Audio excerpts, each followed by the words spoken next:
just in case you didn't know, like, I'm top tier, darling. I'm top tier. I'm the cream of the crop. I'm not even the black sticky stuff at the bottom. I am the cream of the crop. Do you hear me?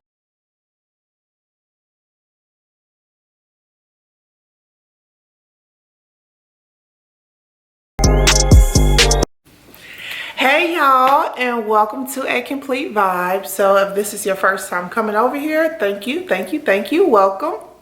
My name is Cherie, and I am a burn survivor. Also, over here we speak about confidence, self-development, just ways you can become a better, overall better person.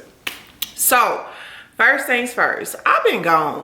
So I've been gone for a while from YouTube. To be completely honest, I had just got really discouraged paying attention to these view counts, and you know, I just allowed it to get the best of me. But because my cousin won't let up on me, you know, I'm determined to get back on track and keep making videos, because I just know for me, when I was laying in a hospital bed and I was trying to look up burn survivors or confidence tips, I couldn't find anything.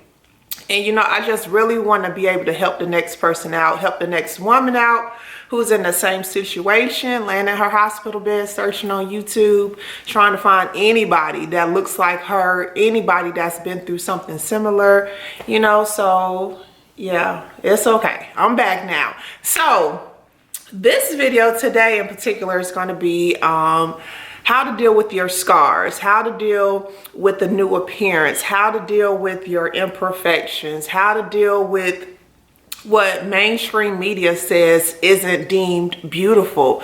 And you know, I'm just gonna give you some ways that help me along, some things that I do for myself, also some affirmations, because y'all, we honestly have one life that I know of. I don't know what's next, but I know as for right now, we have one life to live. And if this is your body, if you're slightly different than you were before, that's no reason to hold yourself back. That's no reason to limit yourself, because when you look back on your life, you know, years and years down the road, you look back on your life, you're going to see that this incident that allowed your scars to happen is just going to be like a small event on your lifeline. You know, it's going to be, in the end, it's going to be nothing to you. So why not enjoy it? Why not, you know, live the best life you possibly can live while you know, can. So I'm going to tell y'all about the incident that happened to me that kind of changed my whole views on my scars. So not that long after my fire happened and I was able to finally drive, I lived on the south end of town. Everybody else stayed on the opposite side of town. So this was like the hottest day of the summer, right? And I always wore my hoodie. I always kept a hoodie on no matter what. But this particular day, since it was so hot, and I was going to, I can't remember whose house, I was going to somebody's house, like a friend or somebody's house. So I was like, you know what, I'm just going to wear my tank top because I'm going over, you know, my friend's house, and I'm going to come right back home. My friends don't care what I have on. So, you know, this is what I'm going to do. So, all right, boom. I go to my friend's house. On the way back, I decided to stop at Walmart, because where I live was so far out. After you pass this Walmart, it's literally no other stores like for miles. So I was like, you know what? I got to stop and get me some laundry detergent. I'm going to run in here right quick and run back out. I get out the car, go into the store. The second I took about 2-3 steps into the store, and this woman just screams out of nowhere, like, oh my gosh. And I stopped, and I'm like, what the fuck is wrong with her? And I looked down, I'm like, oh shoot, I just got on the tank top. Like, all my scars are showing. And within that, and then of course she was like, she apologized, and she was like, oh, well, what happened to you? And I was like, God spared my life. That's what happened. God spared my life. And then, you know, she continues to apologize and whatnot. And in that moment, it just hit me. Like, if this is the worst that could happen, then I'm okay with it. You know, somebody voicing their opinion, if this is the worst that could happen, I'm okay. And from that day on, you know, I was like, forget it. I'm not wearing this hoodie. I am completely uncomfortable because depending on your scars or your donor sites or whatever, you may sweat more than you did before, and then you may not sweat at all. And I sweated like crazy. I mean, imagine the hottest day of the summer, and I want to say it was like 120 outside. It was so hot. Imagine the hottest day of the summer, you have on a hoodie, I'm sweating with the hoodie on, and it's like, why? Like, who am I trying to impress? Like, who are y'all? Why am I so worried about what somebody else's opinion of me is? Like, what you don't know is that I was on the brink of death. Is that my doctor said that, you know, every year he has a few patients that die, and he knew I would be one of them. Medically speaking, it didn't make sense for me to live. And they actually were preparing for my funeral. That's how close I was to death. So with me being that close to death, why give somebody else so much power when the Most High has already granted me a second chance at life? And I don't think there's no amount of love that can top that. So, you know, once you balance it out, it just didn't make sense to me that I was allowing other people to dictate how I should feel about myself. Because just in case you didn't know, like, I'm top tier, darling. I'm top tier. I'm the cream of the crop. I'm not even the black sticky stuff at the bottom. I am the cream of the crop. Do you hear me? So, it's not worth it. Don't give nobody else that much power over you.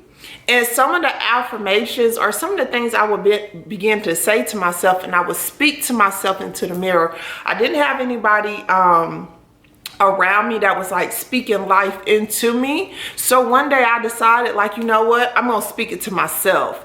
And I would get in front of the mirror. Like, sometimes I would be completely naked in front of the mirror, but I would get in front of the mirror, you know, I would lock eyes with myself. I would tell myself certain things like, girl, you are so blessed. You are so amazing. You know, and one of my biggest prayers once I had my kids was that, Lord, allow me to be here to raise my own kids. I don't want no one else to raise them. And, you know, just operating from a state of gratefulness, I think allowed the confidence to come through, you know? So yeah, I would, like I said, I would get in front of the mirror. I would tell myself just how beautiful I am, how I could stand in a room full of models and they not dim my light. You know, I would tell myself, girl, you radiant, you glow wherever you go. Men stop, women stop, kids stop, dogs stop and stare at you. Because that's just how beautiful you are. Your aura is beautiful. Your face, your bone structure is on point. Like, you're a 10 across the board. Hands down, you're a 10. And, you know, I would have a certain list, things that I didn't feel as confident about myself. Like my scars, like my finger. At one point, all my fingers were locked in, and this arm was locked in, and I could not release it. So I had to have multiple surgeries to release my fingers, and also I had webbing in between every single finger. I had to have a surgery to get my webbing undone. But at one point, I wouldn't even go get my nails done because this little pinky never went back to the full position. Like, this is the most I can get it. Like, it can, I can move it, but it can't get like this.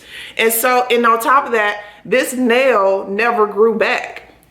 So, You know, for the longest, I wouldn't even go get my nails done. And before my fire, that was one of my favorite things to do, to like actually allow myself to get pampered, because I was constantly moving, constantly working, constantly going to school and being a mom. I literally had no time for myself. The only time I had to myself would be when I go get my nails done.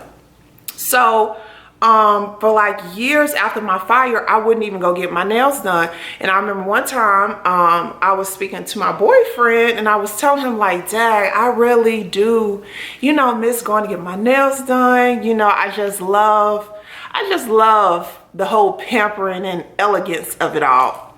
And he was like, well, baby, why don't you go?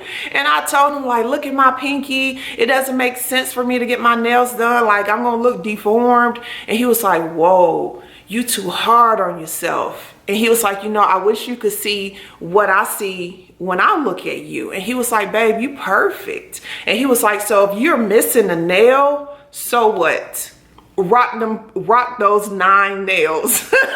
And that's exactly what it is. Like, you can't tell me, I'm not A1. You can't tell me that I'm not a 10. And you gonna have to get to this same place as well to know that, babe, you are perfectly made. You know, none of this was by mistake. None of it was by error. For whatever reason, your incident or accident happened to you. But it just doesn't define me. My scars don't define me. You know, my scars aren't all of me. It's just a small piece. And know that you're so much more. You're so worthy. You're so beautiful. You're deserving to be here. It was meant for you to still be here. It was meant for you to still live life with your scars, you know, and it's okay to embrace them. And like the story at Walmart, it was kind of like ripping the Band-Aid off. I didn't prepare for it. I didn't have any plans on showing my scars that day. It just kind of happened. But I'm so grateful that it did, because it honestly was like ripping the Band-Aid off. And then I was like, oh, okay, this is it. This is the worst that could happen. Okay, I can deal with this. This is nothing. Because as quiet as it's kept, the woman who was like, oh my gosh, look at your scars. I could have easily went in on her, because she wasn't the most beautiful thing in the world. But again, it's like, who are you? Who are you to define me? You know, make it make sense. So, yeah. It's okay. There's nothing wrong with being different from everyone else. In fact, I wouldn't trade my scars for nothing now. And okay, so not to put my kids' business all out there, but my kids were in the fire as well. My son has a scar on his face, right? And so when he was younger, the doctors wanted to do 2 surgeries to remove his scar. So each surgery, they just will pull his neck skin up, and then eventually his whole scar would be gone.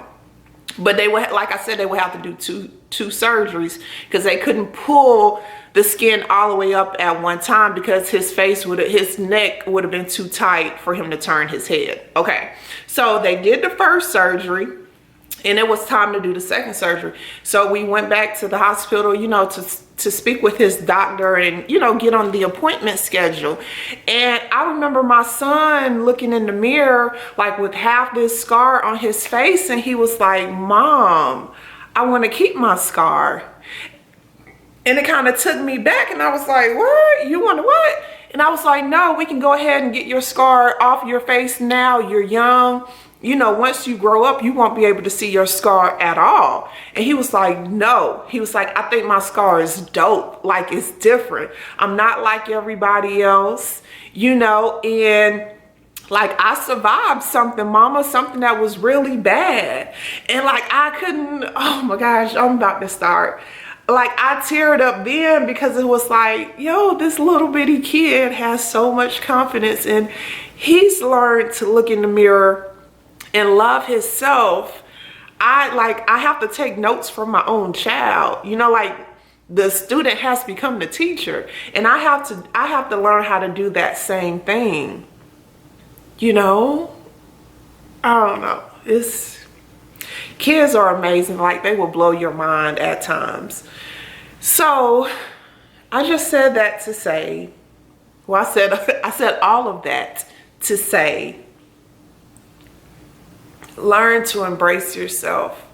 I promise you, it's beauty in your scars, even if you don't see it. Imagine you know, with your scars, and you're out and you're in a sleeveless shirt or some shorts, or you're wearing something where your scars can be seen, right?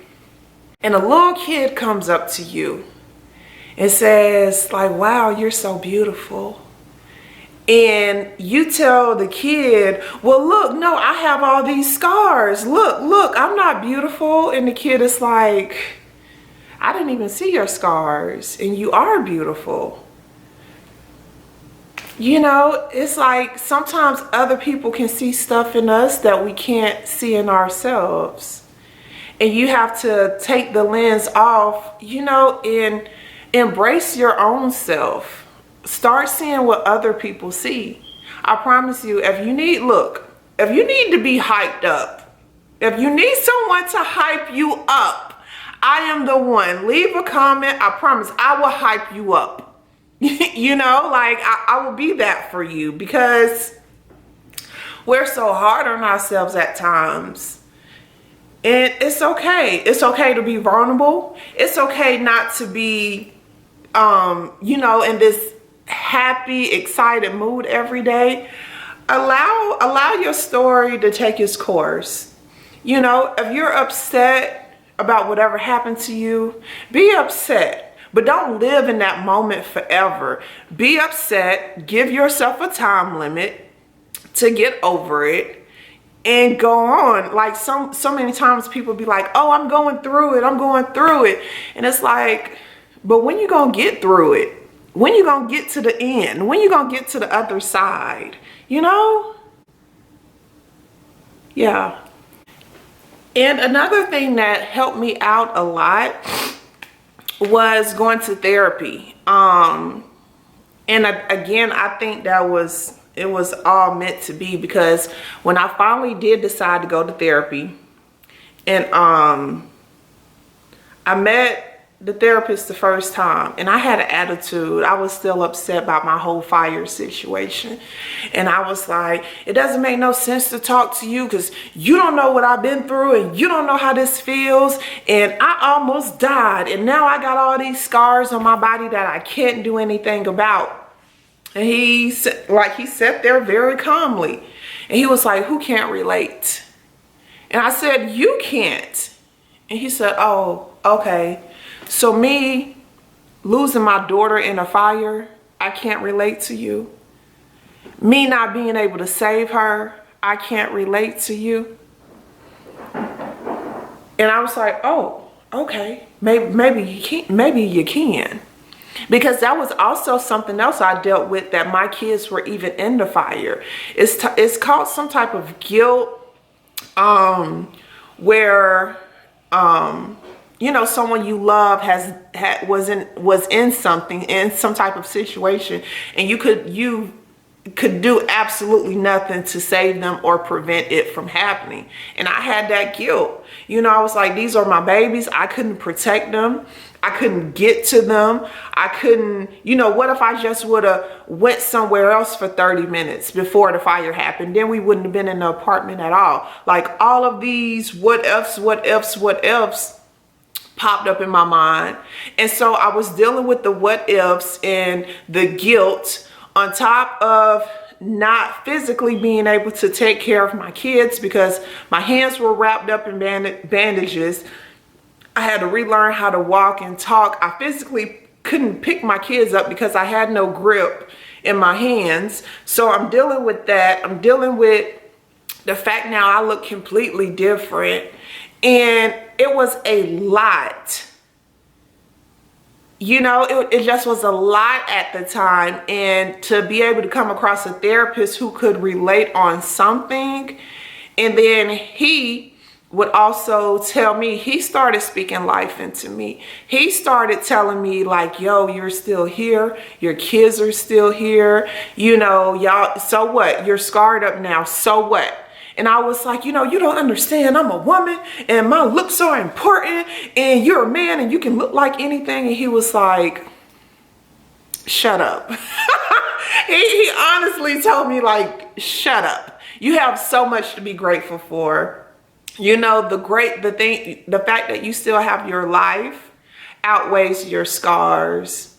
The fact that you're still here, you know, you can start working on your guilt you have for your kids being in the fire because your kids are still here, you know, so you can start putting in that one-on-one attention with them to, you know, try to get rid of that guilt. And so he was so instrumental in just my whole getting back to myself process. So if you are thinking about therapy, if you are thinking about just talking to someone to get all of these emotions out, please do it. And also at that time, I was financially struggling. Like, it was financially hard for me. That's the truth. And at one point I told him, I think my copay was like $50 or something per visit. And I told him like, we gonna have to, you know, scale back because this $50 is really breaking me to come see you every week. And he was like, oh no. He was like, if you can't afford the $50, then just don't pay it, but still come. You know, like sometimes people are willing to meet you halfway if you meet them halfway. Me just telling him like I want to come, but I financially can't afford it, and he was still willing to meet me halfway. Like, no, still come. We'll work out the payments later. Pay whatever you can pay. If you can only pay $20, pay that, but still come. You know, and there's plenty of people out there like that. You know, once you start getting your own ball rolling, people will come in and help you. It was, look, let me tell y'all, it was one time I used to drive this bucket, right? Like this raggedy lemon car, and it stopped on me. And I sat there at the red light for maybe about 2 minutes, and I had to drop my kids off at daycare, and I still had to get to work. And I was like on my second late thingy. And if I was late again, I would be fired. So I couldn't be late. And I was like, you know what? I'm just gonna push this car. I'm gonna put it in neutral. I'm gonna push it to the side of the road. I'm gonna worry about the rest later. The second I got out the car, well, the second I put the car in neutral, got out to like physically start pushing, out of nowhere, like literally out of nowhere, like 20 men was like, nah, baby, move, move, move. We got it. And they pushed the car to the side. The oldest guy, he was like, what's up, where you going? And I was like, well, I gotta go 5 miles this way, now 5 miles back this way to, you know, take my kids to daycare. He was like, come on, I'll take you. And he was like, you need me to come back and pick you up? What do you need? So that's what I mean by just get the ball rolling. Just start telling yourself, you know, find some affirmations that's going to work for you. Find some affirmations that whatever the worst part of your body is or the worst scar you have, start speaking life over that scar. So instead of you telling yourself like, I have this huge scar, you know, on my chest, or my left boob is gone. No, like tell yourself like it's beauty in the scar. Like, this scar is dope as hell. My scars are beautiful. My scars are amazing. My scars are what makes me unique. My scars are what makes me one of a kind. You know, like, yeah, I may have lost a boob, but you know, you still gonna get this work. When I put on this dress and step out, I'm still gonna look good. You know, it's not always as bad as we make it seem. No matter how bad it is, I promise you, it's not as bad as we make it seem. Okay? So yeah, take it one day at a time. Give yourself room to feel whatever emotions you want to feel. Give yourself a time limit. Don't live in the sadness or the regret of it all, you know. Speak positivity over your life, over your body, over your mental state, over your healing. Get around, if possible, find support groups, because that helped me as well to finally be in a room where other people had scars. I mean, I still was like the only black woman in the room. So, but just to still be in a room with people who had scars, who had been in fire, who had dealt with some type of trauma, to be around those like-minded people and to hear their stories and to hear that they made it and to hear them say, you know, I've had my scars, I could care less. My scars, I don't even think about them anymore. Or to hear them say things like, you know, my scars are amazing. My scars are dope. I wouldn't trade my scars for nothing. To just get in the room and get in the midst of those types of people and like-minded people who have been through something similar, that helped me as well. Make it up in your mind that this is the last day you're going to be feeling sorry for yourself. This is the last day you're not going to do nothing about it. This is the last day you're going to feel sad. In the morning or today, like today's a new day. Mel Robbins has this thing, and it's like the countdown from 5. And when you get to 1, it like keeps you from procrastinating. So when you get to 1, when you count down from 5 and get to 1, you have to get up and do whatever it is you need to do. Like, you can't keep laying there. You can't keep giving yourself excuses. So sit there and tell yourself, you know, when I get to 1, I'm not telling myself that I'm ugly anymore. When I get to 1, I'm officially now that bitch. Or when I get to 1, you know, I'm not feeling. And when you get to 1, that's that. We're starting over. We're starting fresh. You know, we're moving forward with a more positive mindset, with a better outlook on ourselves. You know, you feel me? Okay. So that's it for me, y'all. That's it for me. Like, just get into these scars. Get into them. Yes, darling. Yes.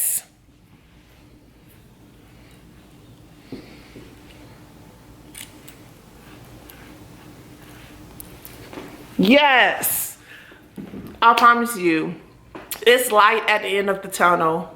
It is. I know when I was going through my stuff and laying in the hospital bed, it just felt like there was no end in sight.